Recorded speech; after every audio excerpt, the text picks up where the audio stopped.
first. So, all right. Well, welcome to the call, everyone. My name is Dr. Kurt Fisnick, and I'm hosting the call tonight. We have a special guest, Tom Mower, Sr. From out in Springville, Utah, the chief biochemist out at Sizzle and Supernaturals, and we have a couple of guests on the call as well. One of the things that keeps popping up is some people, they just don't understand that, you know, the dosage that's written on a bottle, not just necessarily the age pill, but on other products as well. That's a dosage for primarily, I mean, in my thoughts, that's a dosage for somebody who's otherwise pretty healthy, fairly healthy.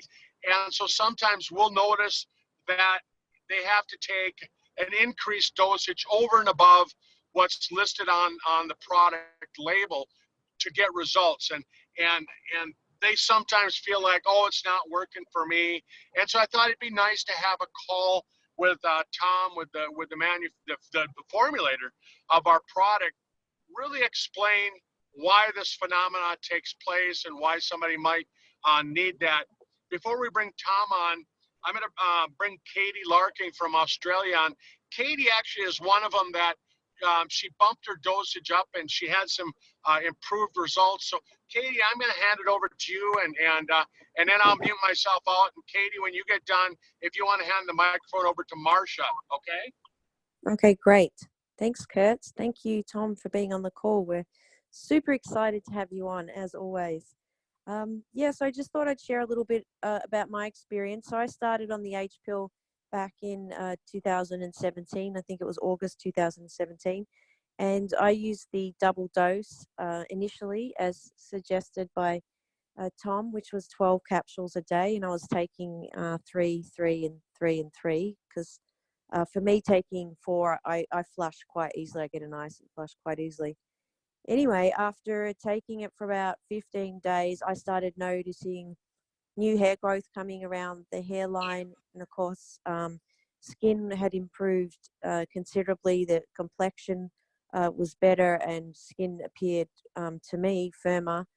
And of course, energy levels had increased, better sleep, etc. So fantastic results, and quite noticeable in before and after photos after 30 days, actually. And I continued doing that for 3 months, which was great. And then I went back down to the normal dose, and I still felt really good.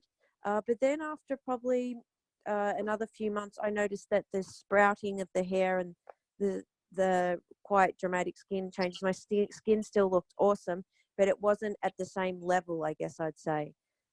Anyway, so I've still been extremely happy with the H pill. I think it's just an unreal product.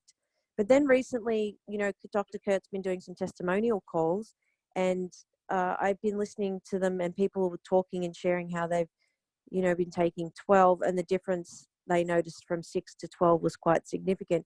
So I thought I'd do a little test this month, and I decided to go from 6 back up to 12 a day. And so I started taking 12, and after about 10 days, probably 10, 12 days, I noticed again with my hairline, new hair kind of sprouting, because I've actually kind of got quite thin hair genetically. I guess it's not, I don't have thick hair, but new hair coming along the hairline. And I certainly noticed my energy levels were really excellent, but it went up even a whole nother notch as well. And probably sleep, again, I noticed as well, probably because more energy running around during the day. But so I have seen the physical difference, and also feeling the difference from 6 to 12. For me, that was quite noticeable. So, I mean, I guess the reason also I'm sharing that is because, you know, I like to be able to share that with others. But, you know, given that the recommendation on the bottle is 6, you know, how do you recommend to someone too that, you know, go ahead and take 12? So anyway, I'll save all my questions for the end. But that's my testimonial. From going from 6 to 12. So I just thought it was really interesting experiment to try, and yeah, just quite thrilled with it, really. Well, I'm thrilled with the H pill anyway. So I'll hand over to, is it Andrea that's going to talk now? Oh, Marsha. Marsha, you're on? Yeah. Hi. Hi, Marsha. Hello. Good morning. Good morning, everyone, including Tom. It's lovely to have you on the call. I feel very blessed. So I'll go straight into my testimonial. So last year, I kind of was at the end of a really severe battle with autoimmune. So initially I was diagnosed with fibromyalgia about 4 or 5 years ago. That was after 4 years of being sick and seeing my GP, who really didn't know what to do with me. And then about this time last year, I was very, very, very unwell. I had really severe autoimmune symptoms, including systemic pain. I had to give up my job, which was really sad. I loved my job as a sign language interpreter, but I couldn't remember anything. I wasn't functioning at all. I was sleeping a lot. And I had really bad brain fog and memory loss and just that cognitive function, inability to really communicate. It really got that bad. So at that point, I met Rosalind, and she recommended the age pill to me, so I ordered it straight away. I had tried many, many things before this, though. Besides, a myriad of supplements from naturopaths, I tried things like EFT tapping. I saw an osteopath, a kinesiologist, a chiropractor, a musculoskeletal therapist, massage therapists, physiotherapists, homeopath, acupuncturists, and obviously all this cost me a bomb. I even had psychotherapy. I was just so desperate to feel well. I even started doing some coffee enemas at home. I mostly ate organic food, and I also tried many diets, including paleo, vegetarian, vegan, dairy-free, gluten-free, anti-inflammatory, sugar-free, all of those sort of diets. So by the time I automated taking the age pill, I almost gave up. I almost was ready to become a statistic of autoimmune. At that point, I was diagnosed with multiple sclerosis because I really got to the point where I couldn't walk properly. I was very, very shaky. And if I did try to go to the shopping centre for anything like essentials, I would only leave the house for essentials or groceries. My daughter would have to help, and I would be in bed for the rest of the day. I didn't realise how much support that I had set up around me. I had people helping me with clipping my doggies and mowing the lawn, and helping with, my daughter was helping a lot around the house. And when she couldn't, because she was at university herself, the house just became a mess. Excuse me just a moment. Yeah, you can do that now, darling. Yep, you can just take them and put them in the tub. Sorry, guys, I'm actually at work, but I promised Katie that I'd do my best to come and on this call to share my story, because I've actually healed from the age pill. So going back to last year when I met Ros and she suggested the age pill, I was a little bit skeptical, but I trust Ros, and she really both her and I have been in pursuit of happiness and health and wellness and supplementation for 16 years. So we both are very passionate about optimal health. And me being who I am, I love helping people, and I knew that my purpose in life would eventually end up being one where I would help people. So I tried quite a few different type of businesses, and nothing really sort of gelled and felt right. And so I got rid of those opportunities. So it just didn't feel like it was part of my alignment. But when I started the age pill, now remember, I was hardly able to walk and not really able to function properly. Within 8 weeks of taking 6 in the morning and 6 at night of the age pill, within 8 weeks, I was back at full-time work. So that was a job that I started in August last year.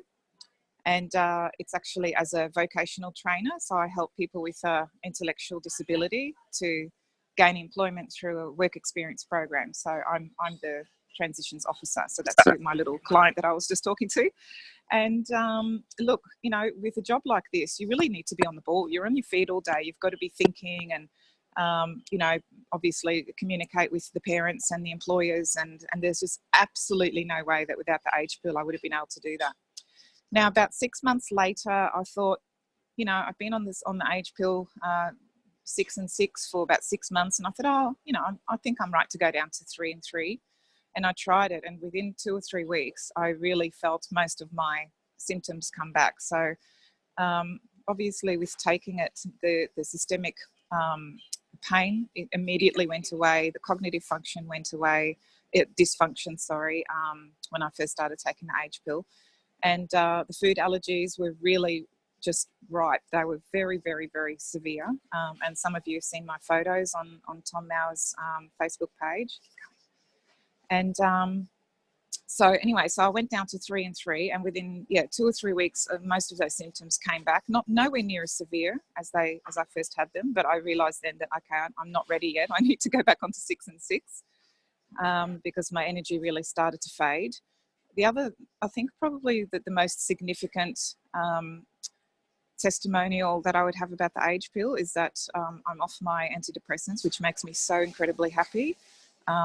And not just that just being on the age pill, I feel like it's changed my brain. And I can't explain that. Tom, you'd be better to do that later when you start talking about the age pill. But I didn't realise just how unwell I was until I became better. And I am so extremely happy. I feel so happy. Every day is beautiful and great, and I'm so happy to be alive. So I think for now I'm going to stay on the 6 and 6 until, I don't know, maybe another 12 months or so, and see how I go. I know I've got a lot of cleaning out to do in my body still because I was very, very unwell, and I'm also doing a lot of gut healing, taking a lot of supplements for gut healing. So that's my testimonial for taking 6 and 6. I highly recommend it, and you'll notice a massive big difference, especially if you've got depression, anxiety, or panic attacks, which is something I actually also had at the start of, when I started taking it. So that's me for now, guys. All right. Well, thanks, Marsha, and thanks, Katie, for sharing your stories. Tom, I'm going to hand the microphone over to you, and I know you know some incredible science behind this, and why it's working, and why people sometimes have to take more, and why it really doesn't work if you're only taking one a day. So I'm gonna hand it over to you, Tom. Okay, well, thanks, Doc, and thanks for those testimonies. They were enlightening in some ways because we've seen the same thing happening in the field. Myself, when I started on it, if you give my sort of personal testimony, I was on 6 and 6. I just did it twice a day. I think you'd be better off if you did it 3 times a day, but it's hard sometimes with my lifestyle and job. I don't think about it in mid part of the day, but I've got it home in my bathroom. It's first thing I take in the morning, last thing I take at night. And so at that, it surprised me because I wanted to accelerate it, because I know with many medications, if you call this a medication, is a natural medicine, of course, but it's dose dependent. So I also knew there were quite a number of other things with it that science was talking about and trying to address, and they weren't incorporated into other formulations that I saw that were being experimented with or testing. And then along came, the biggest research was done in Harvard Medical School. We can't use that because Harvard Medical School, we can't use their reference. We've taken off our literature, and Dr. David Sinclair, who did all that, because they are spending huge amounts of money. They're going to go into billions of dollars to try and convert this technology into a technology that is patentable. That means they have to make a synthetic molecule with it. Right now, they're doing all of their testing on a compound called NMN. Now, NMN is one of the things that the formulation with that we have, or like some of the competitors have there's a little bit being sold, not much, but they use what they call NR, which is niacinamide riboside, and we're using niacinamide ribose, and so it's very similar to it, but the differences is they both get converted into NMN. And so if you can follow my pathway, I don't want to get you too far off and too technical, but if you These products are precursors, including NMN, into making NAD+. So when that happens, you've got an equation going on. Can you hold, excuse me a second, do you need anything, Tom? Okay. I'll chat with you about it later. I'm kind of taking DocFizz here in a call with some Australians, and we're trying to get his psychological disorders taken care of. So yeah, it's a big job. I understand that. So anyway, my son Tom Jr. just popped his head in my office. So I don't know if any of you met him or not. Doc has, of course. But are we still on? I don't hear anything, but I hear you. Yeah, you're still on, Tom. I just muted out. okay. Well, I'm glad you did, and I hope you didn't hear that last statement we're talking about with you, Doc, but we're doing everything in our power to help you. But anyway, the one thing about the important thing they found out, and it's really kind of odd because I'll give you, I don't want to get too far in the stories, but when I was, if any of you were with me in New Ways, you know, I had a product called Life Enhancer, and Life Enhancer was an ancient formula from China, and it went clear back to where it was referenced in the Yellow Emperor's book, which is written 3,000 years before Christ, and it went up through the Ming Dynasty emperors, and when they excavated a tomb from the Ming Dynasty, they had an even more sophisticated formulation of it, but of the ingredients that were there, and they read what it said.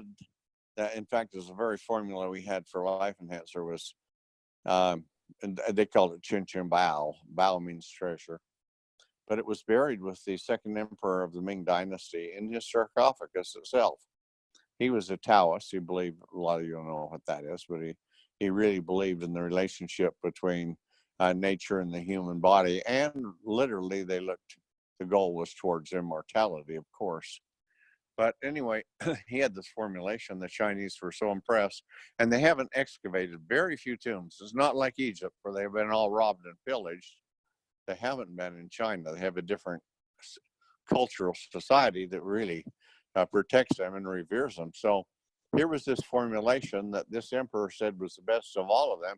So they traced it back, and they found out there were a couple of men that were using this formulation and a couple of other things with it, but primarily this. And they lived to about, both of them close to 250 years. And and it was one after another. One was the successor to the other one. And so it was the thing that made the Chinese believe about it. And when I started this, we're talking about 1988. So when I started into this, the Chinese were very impressed about it. There was no internet, anything like that. Luckily, I think the Lord blessed me, and somebody came in and told me about it that had been to China, Korean, and he said this formulation they're testing on animals, and it's doubling the lifespan of all the animals we're testing it on. And even older animals are going back more youthful.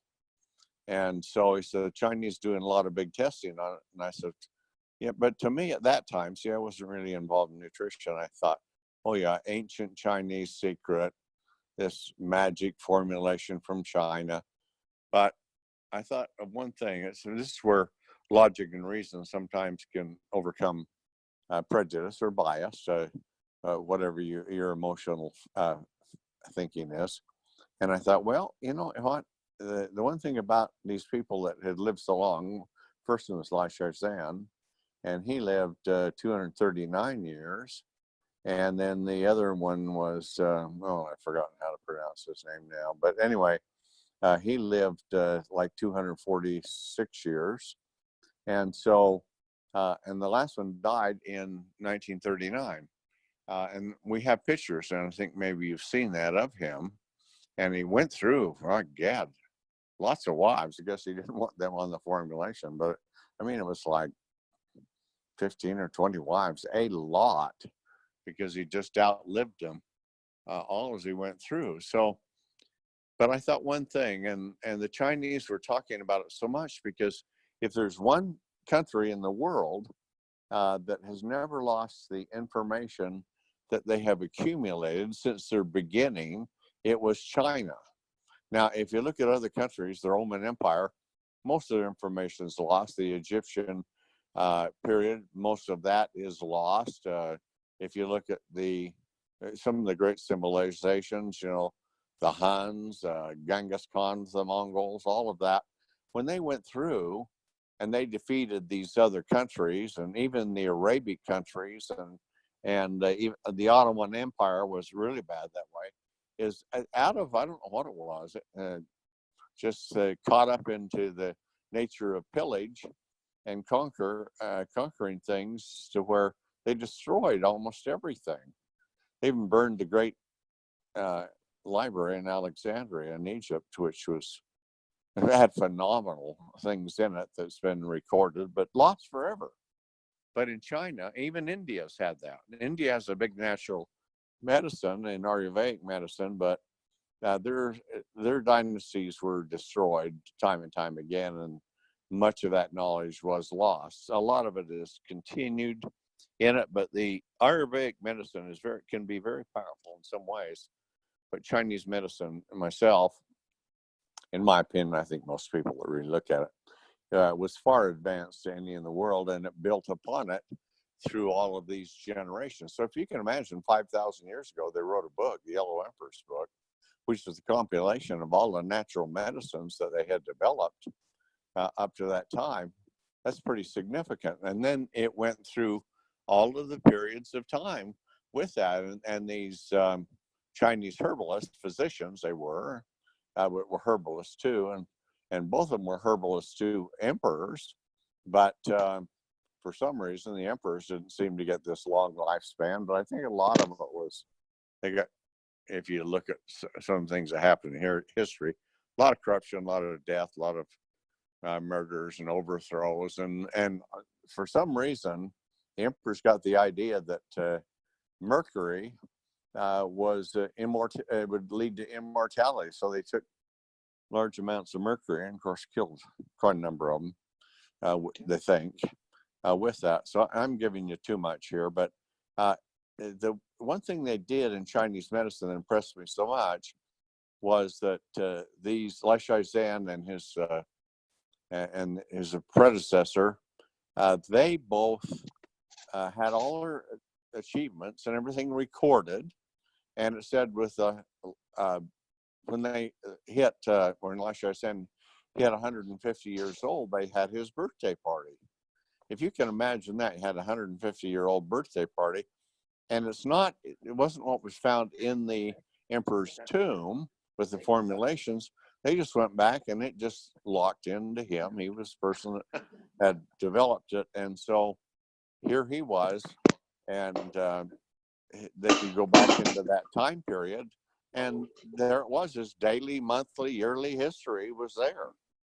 So that impressed me enough, and I'm increasing this monologue too long, but it impressed me enough that I thought there's got to be some value. Now the Chinese have got legitimate double-blind clinical testing going on, and with that, they're having great results. So I was like some of you that were there, and I was able to get the formula. It hadn't been ever put out into the Western world, so I was able to send somebody to China, which at that time, people just really couldn't go to China, but I had a Chinese connection here. He went and met with their medicine works, they call them. And so he went to the Hangzhou Medicine Works #2, and he talked with them about negotiating for that formula with me, and they agreed to discuss it. So he got some product, brought it back to me, and now here I am. I have it in my hands that I think I looked at it, and first of all, I was in skincare, hair care, things of that nature, industrial chemicals. And I thought, I have a tough time believing it worked. I was the kind of person in my thinking at that time that you got about all the things you needed from the food that you ate. And while there's a lot of things in the food, of course, that you wouldn't survive without the food, but I didn't think you needed a supplement because of it. But the whole And that was the thinking back there in the 80s. And so as I looked at this, I looked at their studies, and the studies were telling how it was working to the degree that they knew how to do it at that time. But the one thing they did say from the ancient record, which they had validated with their testing, particularly their animal testing, was that, and then into people. And the thing that was most relevant with their human test was the fact is it says you have a greatly increased stamina, and you're resistant to fatigue and being tired. You have more endurance. You sleep less, and you awake more refreshed. Well, I wasn't so old in 1988. I'm still not so old. I'm growing younger. But nonetheless, I thought, you know what? If I had more strength and stamina, didn't fatigue as much, and if I could sleep less and awake more refreshed, man, I'd like that.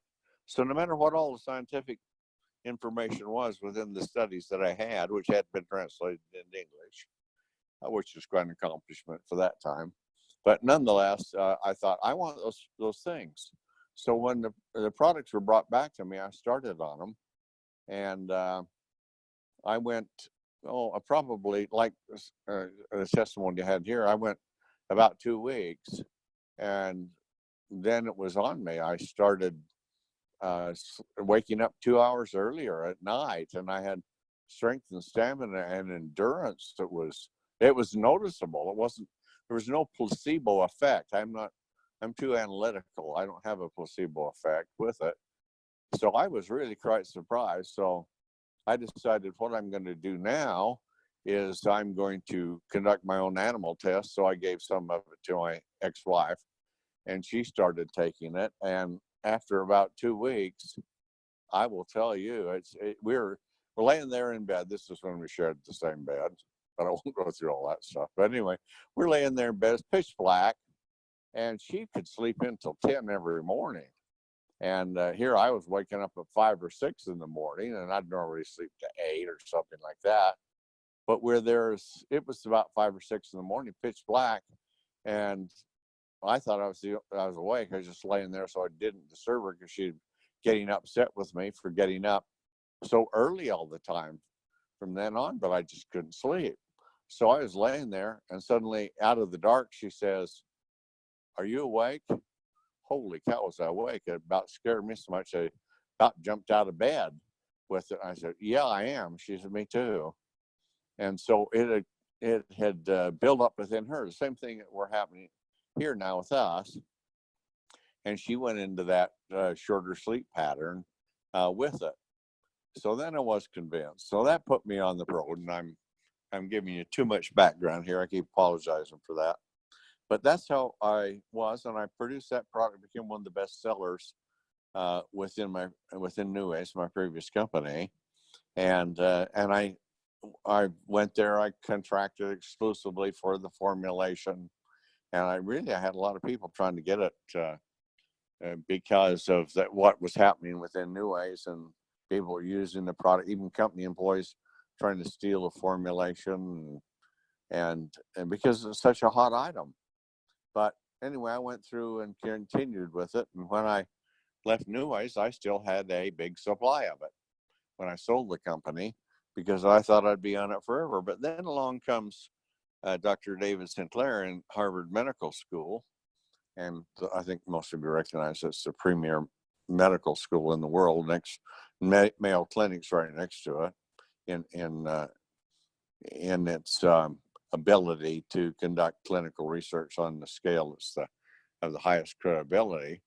So anyway, then Dr. David Sinclair, he was an Australian, by the way, from Brisbane, and he had been looking at some of these natural medicines, and he went to Harvard and was heading up their medical school there. So he's a brilliant individual.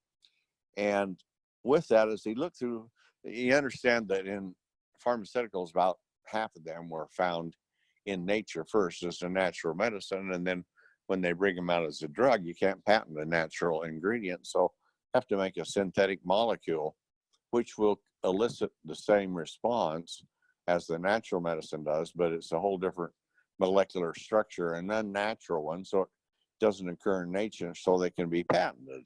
So he was going through natural medicine, as lots of research centers do. And in spite of the fact, you might think of this for in your sales and marketing, in spite of the fact that a lot of people always try to discount natural medicine, dietary supplements, and pharmaceutical companies are aggressive against it, and big medicine. Just consider this one question, or ask someone that's talking about this one question. If they think it doesn't work, why do the big pharmaceutical companies have PhD biochemists in the jungles of the Amazon and in the Congo and out on the Tibetan plateau and all of the into China and into India? Why do you think they're paying massive amounts of money for those people to be out there? It's because they're trying to find out what had evolved over our 10 or 15,000 years of civilization that native populations knew that did something. And when they find out what it is, then they will take it, bring it back, test it to make sure that it does work, find out what the active ingredient is. And once they've proven that it's successful, that information only leads them to the point of this is what needs to be done, this is how it's working, and they have to find a synthetic molecule that can elicit the same response.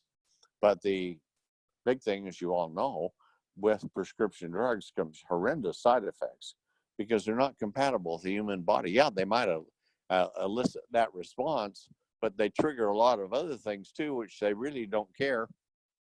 And so as a result, they go through, and when they get a new drug approval now, it costs about, here in the United States, costs about $2 billion and takes about 15 years to get. And people complain about that, and the FDA, well, the FDA is regulating it, and Big Pharma wants them to because they get a patent on it for 20 years. So they're willing to pay the price and the tremendous expense to go all those years of research. But you got to realize for the 15 years of getting a drug approval, there may have been 5 or 10 years in natural medicine. So the medicines that are coming out today that have a certain effect are discovered 20, 25 years ago, many of those in nature. Now that maybe gives you some information so that you can broaden your perspective a little bit in talking to people about that. So, but here Dr. Sinclair went back and found this ingredient, and I don't know the whole mechanism behind how he did it all with it, but he found the ingredients that did this. And so he started to research to see what could be done, because science has developed so much now over the last 30 or 40 years that total knowledge of science in the world of biochemistry doubles every 5 years. So just for easy figures, if you looked at, I started in this thing in 1988, but let's just say for easy figuring, it's 1990. And so by 1995, it doubled. By 2000, it doubled again. So it went from 2 to 4. And then by 2005, it went to 8. By 2010, it was 16. By 2015, it was 32. By now, it's 64. So we have over 60 times the knowledge we had when I first started. So now they can do much more sophisticated research. They can look at the inner functions of the cell, which was utterly impossible to do much of anything back. But now they can look at it, and they don't know all, but they know a lot of the processes go on and how they work. So Dr. Sinclair came on, and he determined that one of the big things that this did was sirtuin gene activity. And so sirtuin genes are the genes that grow you. There's 7 of them, the SIRT genes, SIRT1 through SIRT7. And when they're activated, you're really growing. They found out part of this compound that he found, which is out of Chinese knotweed, they also found out it was the ingredient in red wine, and they were activating SIRT1 gene and SIRT2. And so when that happened, he was developing a pharmaceutical product out of it. He sold the information to GlaxoSmithKline, the pharmaceutical giants, for $720 million. That's just the research that Harvard Medical School did, and sold it to them so they could make a synthetic version of this molecule that they could patent. So if you can imagine the research that was on, that if GlaxoSmithKline spent that kind of money, because the potential power of immortality or getting anywhere close to it in a product has been the holy grail of fantasy, and snake oil and all of those things, but no one really thought it could happen. And now they're finding out it might not be able to fully happen, but you certainly can go a long ways down that road now to where you would have been dead and gone long before. So they paid $720 million, and then they didn't want to have to go through all that research, which he had done for about 10 years. And they went off to try and make the synthetic version of it. Well, they finally gave up. They just gave up a couple of years ago because they couldn't make a synthetic molecule that would do the same thing. But anyway, Dr. Sinclair was a pretty smart guy and brilliant guy. And so he started looking at the cert gene activity, and he said, well, it's only doing one, hitting one, cert one very strongly, cert two somewhat. So what about the other cert genes? What do they do? So he started researching it from the intercellular standpoint, and he found out there's a molecule that this one can develop, and some other compounds can develop, that activates all 7 cert genes, and that molecule is what we call NAD plus. The plus is for a hydrogen charge that's on it.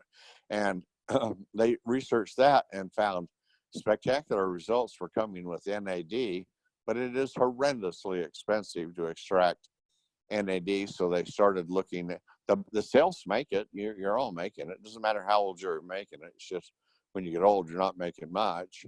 And so they started to extract it and develop it. And out of that, they developed precursors. In other words, precursor can lead to that. It's one of the steps in it. You can think it simplistically, like you could say calcium builds strong bones. That's one term with that type of thing. So based on that equation, they looked at precursors that would lead to the production increase of NAD plus. They could also make NAD plus, but the price was terribly high. So out of that, they found some precursors, some pathways. They found the normal ways the cells were doing it. They were doing it out of natural compounds that were there. The primary one was varieties, different types of the vitamin B3 with it. And that's niacin basically to start with, and there are a lot of other forms of it. Niacinamide is more effective, of course.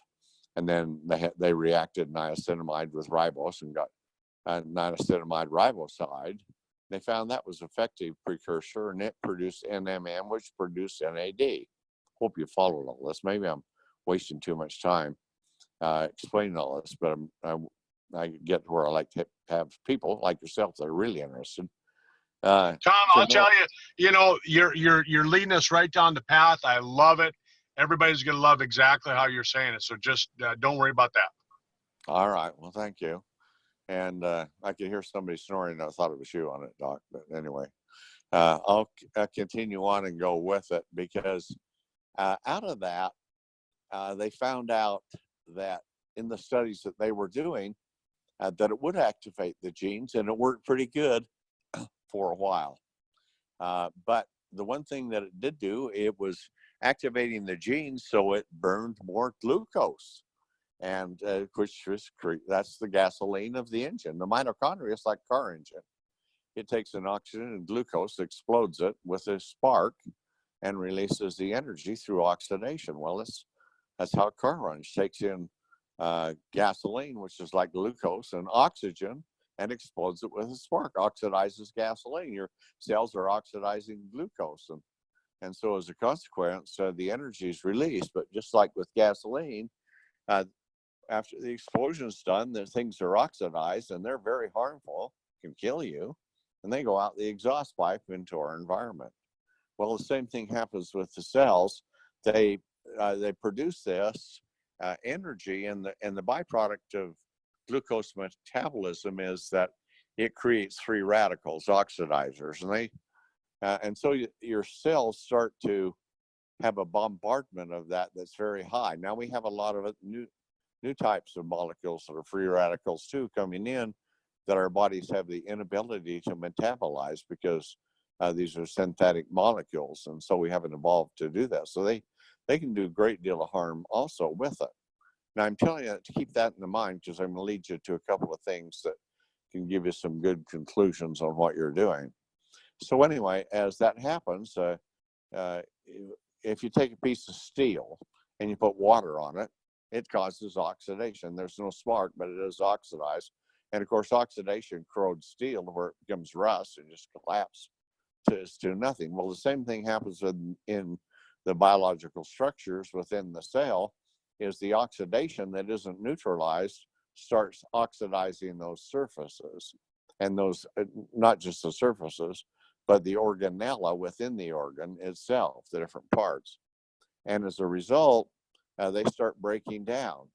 Now, to give you a perspective on this, a single cell, like a stem cell, which has so much activity, more so than a regular cell, takes about 500,000 oxidative hits a day. Can you imagine that?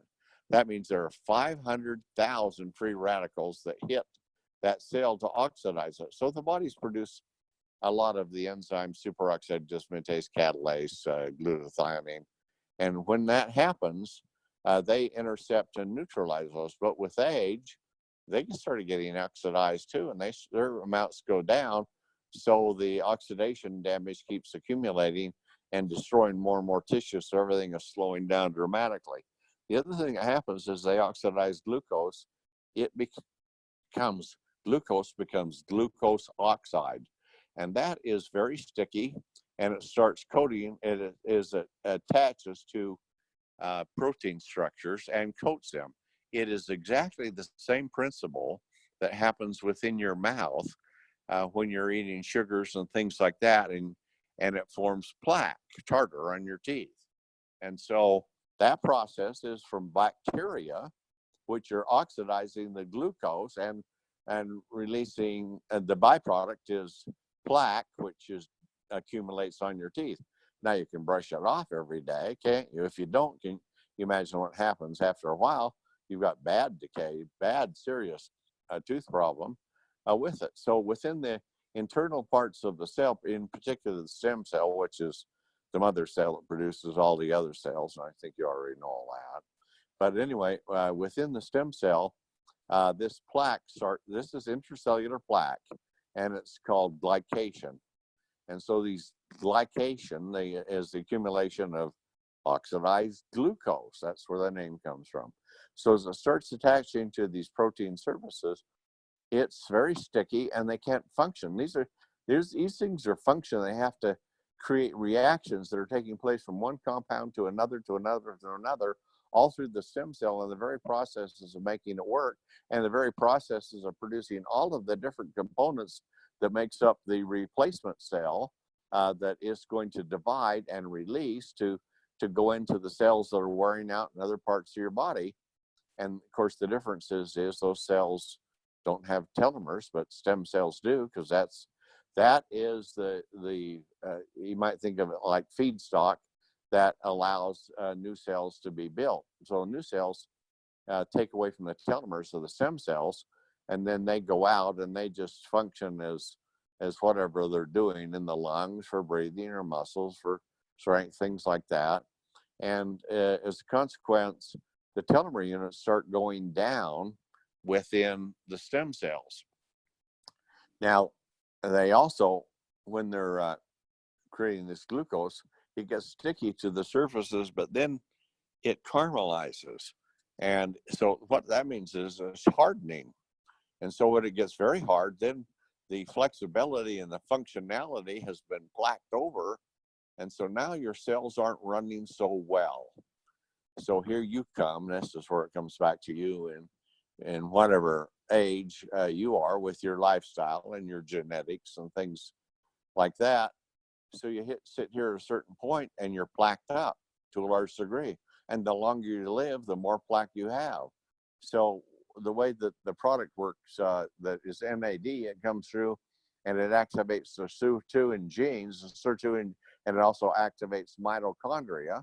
Mitochondria is where the glucose is oxidized, and you have hundreds of those in your cell, little engines. And so now they're oxidizing more and more and giving you more and more energy, but they're also producing a lot more plaque, a lot more glucose, or oxidized glucose, so glycation. So it now starts filling up even faster, and you have body's natural mechanisms to remove it, but they get overpowered with age and they wear out just like anything else does. And so your plaquing accumulates more and more so. So there's one big problem you have.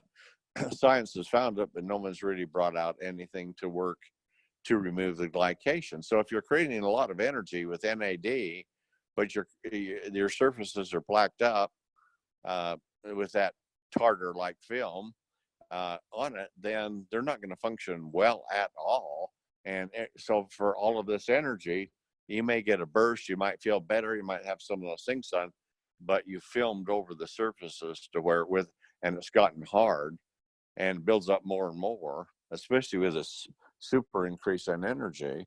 So you start doing that, and your functionality goes down. The second thing is the purpose of a stem cell, and I'm going to talk particularly about stem cells because they have to take in, it's like building a house. There's a lot of materials that you have to take into a house to build it: electrical, plumbing, concrete, wood, paint, flooring, all kinds of things, that roofing, et cetera, et cetera. And it's the same thing with producing a new cell.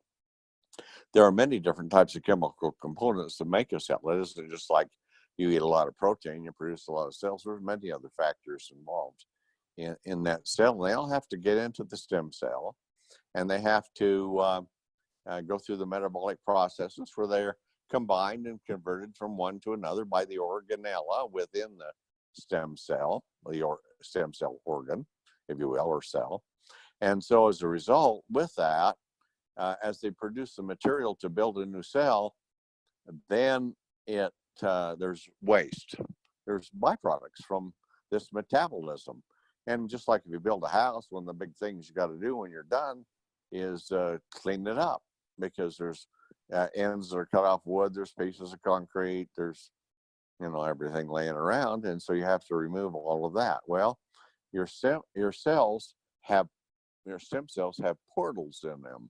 Regular cells do too, but the portals are openings, and so as this metabolic process takes place within the body, you've got your glycation for energy, but now you have metabolic processes going on, and as they make a compound out of a number of different compounds, they use some of it, and some of it is now become cellular garbage, and they call that lipofusion. The reason they call it lipo is that means it's fat loving, and fusion means it bonds together. So this lipofusion that comes out starts, since it's fat soluble, that means it's not water soluble, and the cells, the cytoplasm within the cells, are water. And so now you have this lipid that's in the water, in hydro, and it isn't soluble. So it'll float around and get excreted out the portals. But the problem is, remember, the second part of it is lipofusion. So what it does is like attracts like, and it starts bonding to other pieces of lipofusion. And so this cellular garbage, a lot of it gets out the portals, but if it's a matter of size and of course processes to excrete it, but as the molecules start adhering to each other, they become too big to get out of the portals. Then they starting to block the portals, and they keep building up bigger and bigger and bigger. And when you look at a person or an animal that is getting to middle or older age, that lipofusion is building up, and it's like a thick sludge in there instead of a watery consistency of the cytoplasm. And now it makes it very difficult to get in things even like oxygen or nutrients to make the cells run. And of course, if you speed up the mitochondria with NAD, you're producing a lot more lipofusion, and that which used to get out now doesn't. And so you start to, even the cells go from a clear white. They're like really like an egg, with the yolk would be the nucleus, and then the cytoplasm around it. And so that clear cytoplasm now starts to discolor, gets yellow, and then goes to brown, and it traps so many toxins within it that it holds, that it does great deal of damage with it. So now you're plaqued up with glycation, you're sludged up with lipofuscin, and you're producing a lot of energy, but the energy keeps leaving more byproducts of combustion, of oxidation, more byproducts, lipofuscin from metabolic processes that go on, and they start plugging up everything. Now, it does it so bad that the cell now starts to lose its definition, and it looks like instead of it being smooth, it now starts taking on the shape of, it actually, like you would crinkle up and wad up a piece of paper, and that's what it looks like within it. And even the nucleus, which is normally round like the yolk and a egg, becomes also distorted, and it looks like a crinkled up piece of paper. And by that time, you're about ready to put jam in your pockets because you're toast. You haven't got much time left. And so with that, that's where you're sitting at the stem cell. So now they come in, they have this burst of energy. As that happens, then things are more efficient within the cell, but the accumulation builds up. And what they're finding now, and I'm talking to you about some of these things that are in theory, but because they're in theory and things, they're in theory until they become reality. Well, that's the mission of what I do. I research the research to find out what is there and how to get it out and made, and to turn the theories into reality for what we're doing. So now what they're seeing is the sirtuin genes that were there, that were creating the energy, they start getting plaqued within it. And as a result, the NAD plus isn't as effective because it's blocked. And so you can understand that, because this is when an NAD comes in contact with the sirtuin gene, that energy that's there, there's the electronic signal that's passed on. That signal is actually hydrogen. That's why the NAD has the plus sign with it, because that's a hydrogen neuron and electron that's attached to it. And so that activates because of the structure of NAD. It's like putting the key in the lock. If it's not cut right, it won't go in the lock. If it is, it slips in and turns. So that happens. But as it gets plugged up, then it starts bouncing off and things like that start to happen. So that, and I'm only theorizing here. So hypothetically thinking that you start to, even though you feel this burst, to get there, and this comes back to your original question there, to get there, you might start in and you're getting some NAD, but your system is to the point of where it's glycated up enough and has enough lipofuscin in it that you're not getting as much of a response. So as it's dose dependent, if you start increasing the amount of it, you go from 3 twice a day to 4 or to 5 or to 6 twice a day, then what you're doing is you're creating a lot more NAD plus, and as a result, you're getting a lot more biological activity. You can feed it, you can feel it, and then as you start, you're working in a very contaminated environment within the stem cell, and it only gets worse with that kind of thing. So that's what happens. So now, along what we're doing is there's also, this is very complex, but I think you can tell I've got it in my mind and I understand it. So anyway, as this kind of thing happens, you have the cells that have a turnover rate. And when you create a new cell, of course, that takes some telomere units. And so every time you create a new cell from the stem cell, it loses telomeres. And now what they found out is that how often a cell duplicates and replaces itself is done by NAD and cellular activity, but it has to be ignited. It's called an igniter or an activator, and they have to be ignited. The stem cell does. There's a mechanism that tells it divide, create a new cell and divide, and that's regulated by the telomeres. So as your telomere units are being used up to make new cells over your lifetime, the length of them starts to go down. You're born with about 10,000. Now, when at conception, you have 15,000. 9 months later, you've lost 5,000 of the units. It's taken that much to go from one cell to, 20, 30 trillion cells. So as a result, that takes a lot of telomere units. But once you're grown, you're down to about, and it maintains it from birth to about 18 or 20 years old. You're maintaining your telomere units because you're producing a lot of the compound telomerase, which is actually what makes a cancer cell immortal, because it just keeps the cells dividing and dividing and dividing. So with that, you are losing telomere units, and it tells that it's the igniter, so it doesn't ignite as often. So as a result, you're producing less cells with that. And of course, you have less cells, you have less energy, all those kinds of things. You start losing brain volume, muscle mass, all of those types of things. Systems start wearing out because the old cells are being worn out and discarded, and you're not replacing them with the same quantity you're losing. So that's what aging is. It's a matter of decay and degeneration. So if we can end the decay and we can increase regeneration above degeneration, you've effectively ended aging. Now, if you do it right and long enough, you can start growing younger with it. So we're all on that pathway, but there's a number of factors, and that's why I'm explaining it to you. And I like dealing with you Aussies because you have a mind and a desire to learn this, where in a lot of the different cultures, they just want to know the benefit. Oh yeah, I've taken this, I feel better, or I do this or that. But you want to know more, and perhaps in some ways the selling people want to know about feature and benefits rather than features. But if you're sharp enough to put the combination between the two and use them effectively, sell the benefits, support it with the features, you can be much more effective in what you're doing.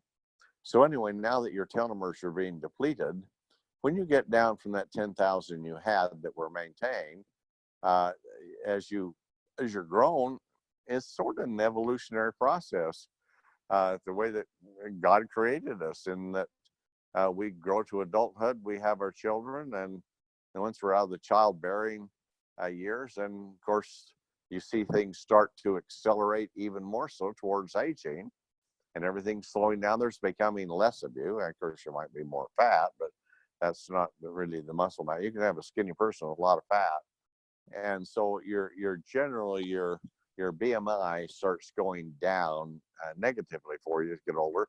Then you see people that are in 60s and 70s and even 80s, and they're emaciated. Where they used to have decent biceps and muscles, they become skin and bone in what they're doing with all of that. And that all has to do with lack of regeneration. So stem cells do the regeneration, but they're told when to do it with the telomeres that are on it.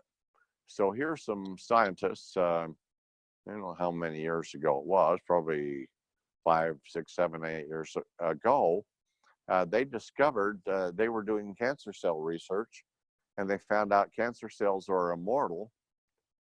And that they have cancer cells from the 1800s that are still growing in petri dishes or within atmospheres within laboratories. And from the 1800s, they just get bigger and bigger. They have to destroy them after a while because they just keep, or some of them, because they just keep duplicating and never stop duplicating and do it at a very fast rate. So in cancer research, what they found was they do it because the DNA gets broken through oxidation, and so the cell has lost its ability to control duplication.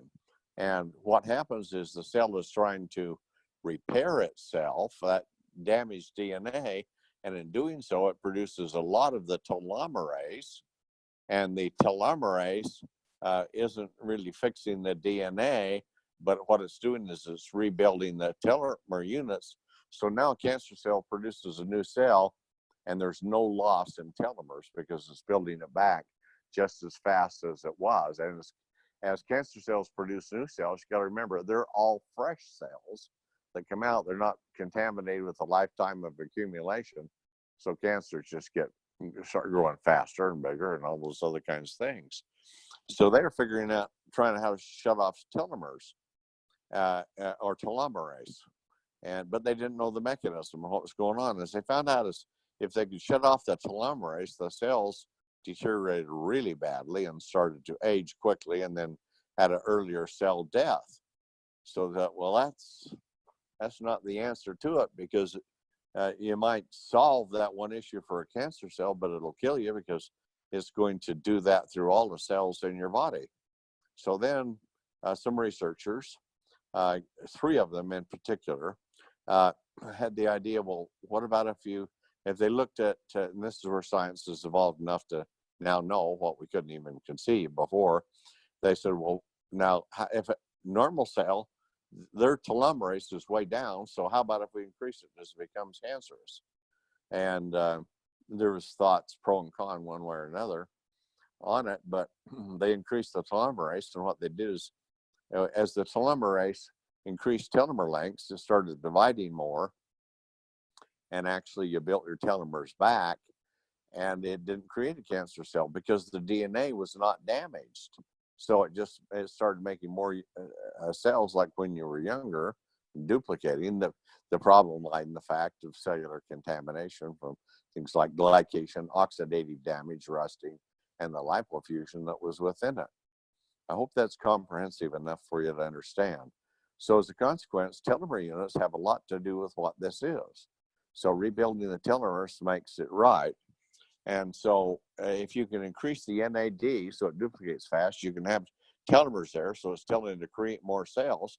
Of course, you're going to have a lot more energy with it. But if it's plaqued up with glycation, and if it's so full of sludge that it's thick and oily and materials can't get through, and damages are rusted away because your oxidation assault is tremendous on the cell. Now, the more the cells duplicate, the worse that becomes. With it, mitochondria wear out. And when they wear out, those are the energy engines in it.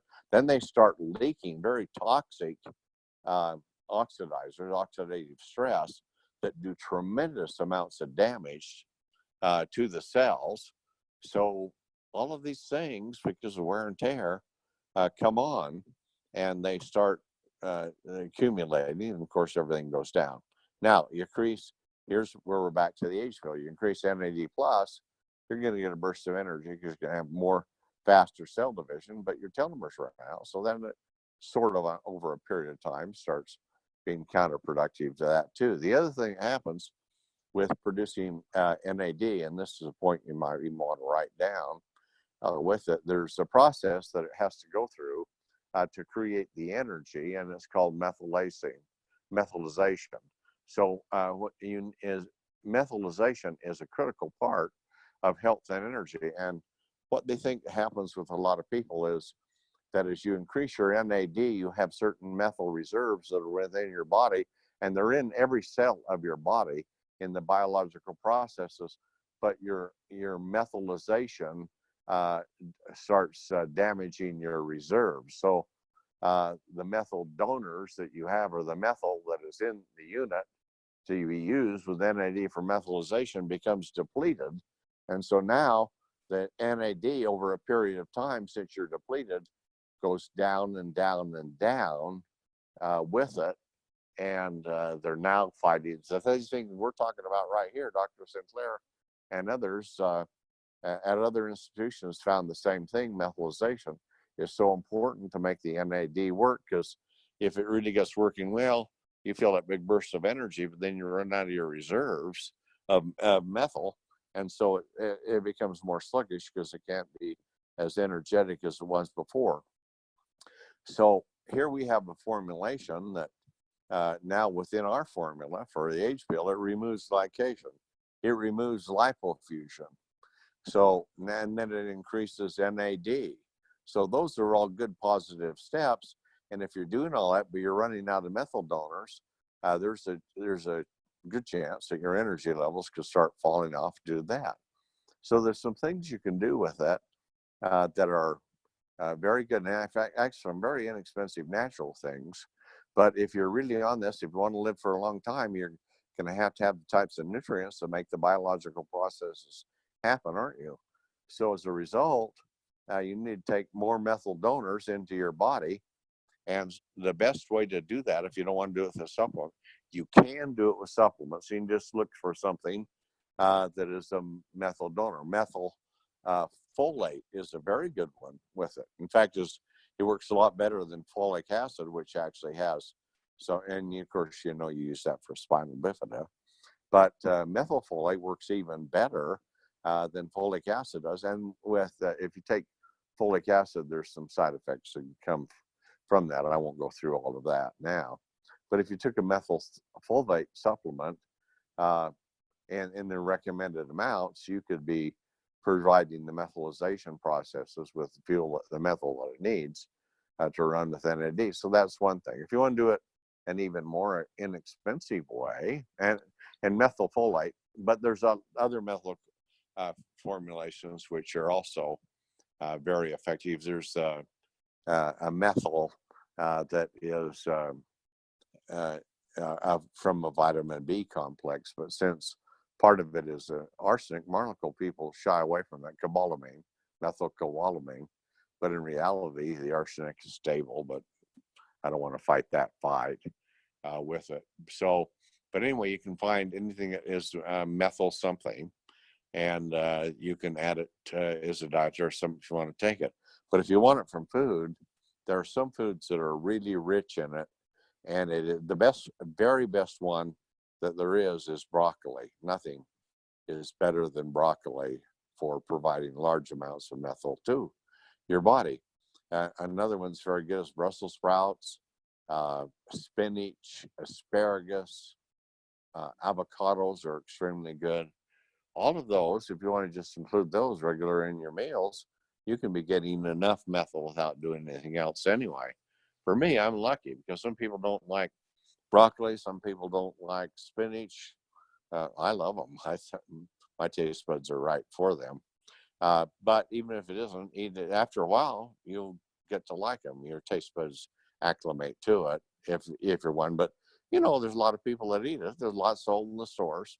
So here you have some easy ways to get your methyl reserves up high enough just by having dark leafy vegetables, at least one meal a day, I'd say. Or at my house, I try to keep avocados there. I like them, and I just cut an avocado on night and a half, and I just sit there and watch the news and have a spoon and just eat an avocado.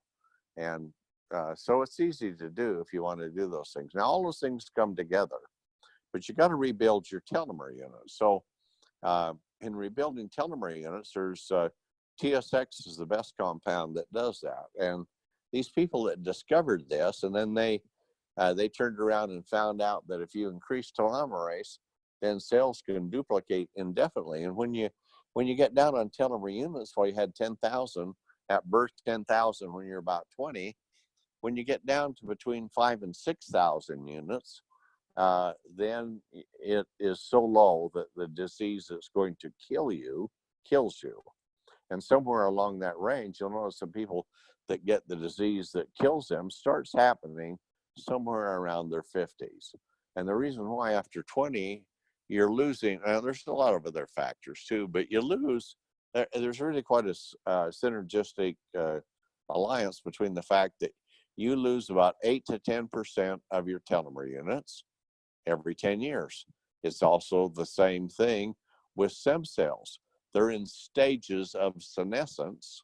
In other words, they're becoming dormant when they become senescent, but senescence is a decline with them, and you lose 8 to 10% of your stem cell activity also every 10 years. So if you look at that and you do a quick equation with it, let's say that you had 10,000 units, and by 20, by 30, let's just do it by 10.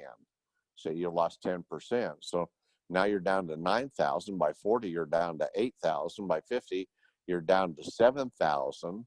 By 60, you're down to 6,000. And somewhere between there and 5,000 units, you're going to die. And it's not that you necessarily, a lot of these diseases can be just like when you're younger. You don't get these things because of your overall health. But since those things have gone down, since cell duplications goes down, it allows whatever your environment is or your genetic predisposition is to develop the disease that's going to kill you. And so aging leads to death. And people don't die of old age. They age, they die of decay and degeneration. And now they've mapped the human genome, and they know you have the ability with your genetic code, everything's operating right, to live to be 150. So if you die in your 70s or 80s, you're dying at middle age. But nobody dies of middle age. You die of decay and degeneration. So if we can end the decay and increase the regeneration above the degeneration rate, you're going to end aging. And if you increase it enough, you're going to start growing younger. And that's the philosophy which we have. So to increase telomere units, TSX is the best. But I will tell you one thing that's also important to consider. I use TSX every day, and you can buy those in units. It's kind of expensive. The other company uses the same technology that we're using, and their product's $500-600 a month. They sell it through doctors, and it's a natural ingredient. And they've really come after me seriously, but because they have a use patent on it. It's a natural ingredient, but they have a use patent for saying it increases telomerase. Well, but that's the patent. So they come after me because I'm using the same ingredients. In fact, they're using 1 and I'm using 4. I'm using 3 that they don't have, plus the 1 they do, and I'm using it in higher levels than they are, and still our sales for 80% less than what theirs does, or 90% less. Still, costs I don't know, US dollars, but anyway, to Australian, but it's still costing $100 US. So even we bought some in quantity. We got some promos where you can buy it together, and I think you've seen that, to get at a discount and get it down. But the thing about it is they sued us on it, and they tried to, but never got to court because you're not watching all our our literature. We don't say it increases telomerase, or it causes a greater increase in telomerase to be produced. What we say is it supports long telomeres, and supporting long telomeres does not say that it does it by increasing telomerase. There's also a thing that telomeres degenerate quite fast too. So smokers have always got a lot shorter telomeres than other people do, because the oxidative damage to smoke is very damaging to telomere units. Just think of them like seeds on sunflowers.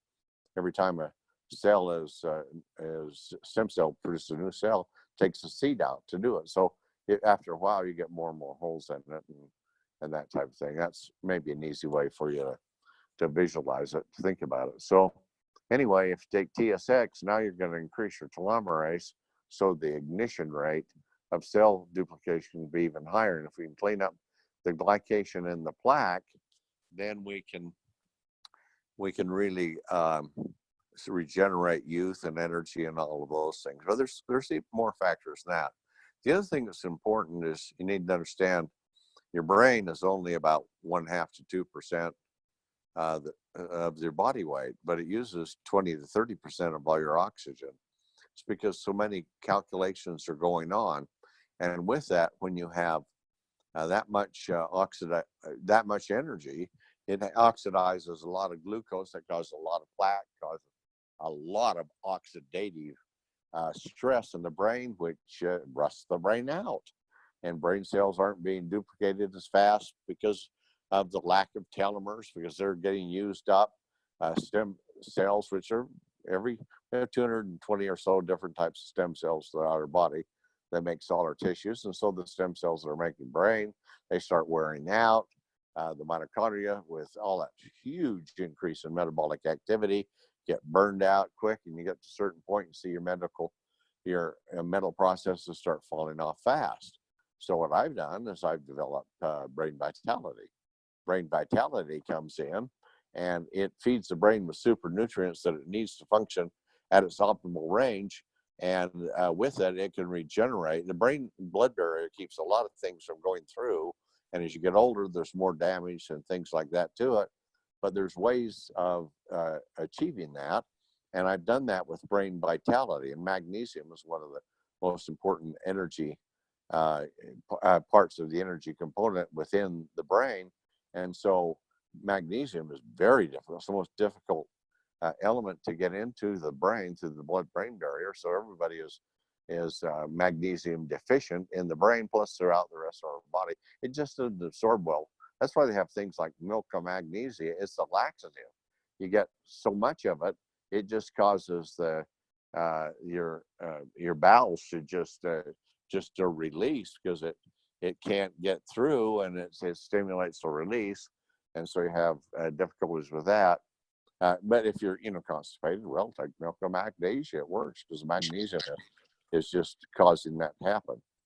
So anyway, with that, we have the most bioavailable form of magnesium that's been found, which literally only a few years ago was non-existent. They found it, and it's a natural one. We have that in there. We also have some things in there that are very powerful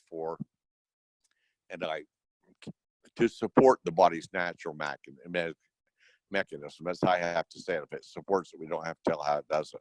But we have powerful support precursors and things like that in the brain to support the systems that fights Alzheimer's and also dementia. So with that, you're getting a lot. And then we have the materials in it. What is brain tissue made out of? We have that type of thing. You can talk about that to support the building of more and stronger and better brain cells, neurons, connections, and everything, not only in your brain, but throughout the rest of your body. So if you take brain vitality, you get all that. But one other thing that's a byproduct of brain vitality is the compound that we use to support it, to actually support the body's mechanism to fight against Alzheimer's, actually supports telomerase production. Now we can talk about telomerase production because it's in a different thing and within the brain. So now it's not on the level of TSX, but it's a decent dose with it. So you're concerned about your brain anyway and getting oxidized away and all of those things happening in dementia. Well, all of us is going to get dementia, but now it doesn't have to be. Something like the age product and brain vitality, I think, is going to eliminate or support the elimination of dementia and Alzheimer's. Alzheimer's and dementia is totally preventable. And if you got it, studies show you can take dementia virtually all the way back, but with what? Well, you can do it in the lab. We can do it here right on your bathroom counter because of the things that we've got within brain vitality and the age pill. So I'm giving you overload here on products, knowledge and things like that. But now you understand more. So if it's dose dependent, you go back and you start increasing your dosage. You go from 6 a day to 12 a day. Yeah, you're going to produce a lot more NAD. You're going to have a lot more glycation removal. You're going to have a lot more lipofuscin breakdown through enzymes, which causes it to become small enough molecular weight or size so that it'll go out the portals now and you start cleaning up. So you might be in a stage in life, if this is not cutting it for you, that by increasing it, now you speed up everything. If you just speed up NAD plus, I think you'd develop so much more glycation and lipofuscin and glycation. But now with our formula, we're the only ones that I don't know. It's funny how people are. They look for one magic silver bullet, but it doesn't do everything. And the situation is much more complex than that. So what we've done is we've addressed all of those areas that are there. So now we have products to support glycation removal, lipofuscin breakdown and removal, NAD, which and actually now if you want to throw eternity into it, it actually goes to mitochondria. Now we have 23 chromosomes within our body, but mitochondria is different. It has its own chromosomes. It has 12 of them, not 23. And those 12 are because it has to be more simplistic, but it has to create huge amounts of energy with it. So they do wear out. They start leaking electrons. But now science has shown that these sirtuin activators can go in and they activate the gene sequence in mitochondria. So you do two things. Mitochondria that's wearing out just like an engine gets overhauled. Now NAD plus is doing that within the cell, but the ingredient resveratrol in in our eternity goes through and supports the rebuilding, the overhaul of the engine and the mitochondria itself. And so then it also comes through, and NAD has a factor in that too, of now the number of mitochondria you have that are wearing out, it has the ability to repair and overhaul itself, which is an amazing thing to think of in the body. But now also you can increase the duplication rate of them significantly with resveratrol from eternity, and to a significant degree too with NAD plus. So all of these things start coming together. So your body's not a simple thing. The biological systems are quite complex.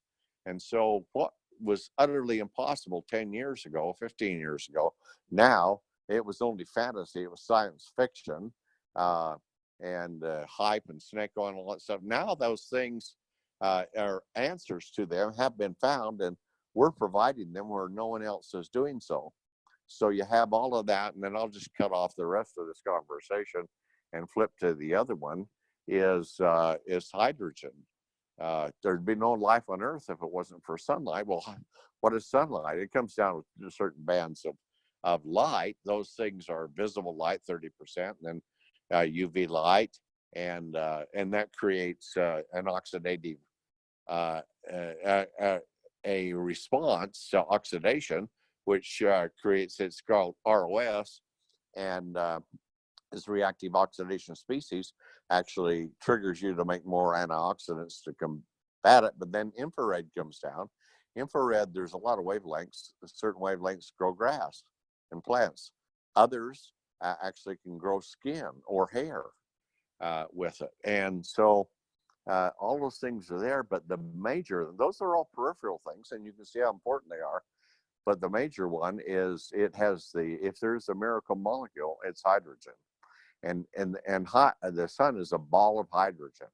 And so it flips back and forth within fractions of a second from hydrogen to helium, where it recharges and then it goes to hydrogen again. So back and forth, back and forth, back and forth like that. And when it hits hydrogen, big discharges go out from the sun, and it's continuous because it's so many times per second. And down to Earth comes all that hydrogen. When it hits plants, the chlorophyll through photosynthesis splits off that hydrogen, and it turns it, which is solar energy, into chemical energy, and makes many different forms of chemical energy, which goes through the whole process into our bodies. And when we eat the food, we take in all the nutrients that the plants or animals that we're eating have produced through the processes, but it all begins with hydrogen. And within it lies hydrogen molecule. And so the hydrogen molecule goes through and it supports many biological processes within the body. And it ultimately gets up and hits the plus sign on NAD in making it. And so at that point, it's converted into many different forms of chemical energy. But then when it goes into the mitochondria takes hydrogen, and the immense power of hydrogen. Remember this, there's many different types of atomic bombs they designed, but nothing has the immense power of hydrogen. Hydrogen has got the greatest energy within it. And since the sun's hydrogen, and you may not know this, but about 80% of the universe was made out of hydrogen. And many of the elements are just hydrogen neurons that have been they're neutrons that have been bombarded together to form gold or different things like that. So the universe is basically here with hydrogen. So it has an immense amount of power. So if you take the H2 stick, or if you have one of our hydrogen generating units there, you're putting hydrogen into the body, and hydrogen is the smallest atom in the universe. And when it forms together, it's unstable as H1, so it forms H2, or it combines with water to form H2O. But if you got it as H2, it's solid, stable, and it'll go anywhere throughout your body. And with it comes the power of the sun within you. And so within the mitochondria, where it is converted into energy, it then releases the hydrogen that came from the sun, and scientifically they classify it as biological hydrogen. That is the last step that is required to be converted into electrical energy. So you get solar energy, chemical energy, then you get the elemental hydrogen released, which triggers electrical generation within the cell, within the brain, with everything. And we run by a carbon-based electrical system through every cell of our body is interconnected to almost every other cell and back to the brain. And in all of that process, and it all runs on electricity. If you could take the electrical charge away from your body, you'd instantly become just a pile of dust. That would be it. So that's how important it is. So as your hydrogen goes down, these different things, your energy levels go down. So if you put hydrogen into your system, now you have the power of the sun energizing your system. But hydrogen just doesn't do that. It does a lot of other things. It is having a huge effect on supporting the body's processes against things like Parkinson's disease and Alzheimer's within the brain, and rheumatoid arthritis, and vision and hearing, and all kinds of things like that. So all of that's coming together with hydrogen, plus it releases the electrical energy that drives your body. And the thing that happens with NAD, it has a hydrogen atom on it, and when it goes to the mitochondria and it releases that, now it's just NAD. It's not NAD plus anymore, and so the body gets rid of it. But science is now showing that if you have enough of the biological hydrogen within your body, that spent NAD, which takes a lot to produce it, now can be recharged and it can cycle again. And how many times it can cycle, nobody knows, but they know it can be recharged. They know it can cycle. So now you can see hydrogen can have a profound effect too. We're talking about a lot of products here, but we're talking about a lot of components and systems within your body, and you can use some or all. And some people say, oh, I can't afford to use it all. Well, that's why we have a business model where you can go out and get customers and other distributors and get your products for free. That's your first goal, to do it, reduce the price of them, get them for free.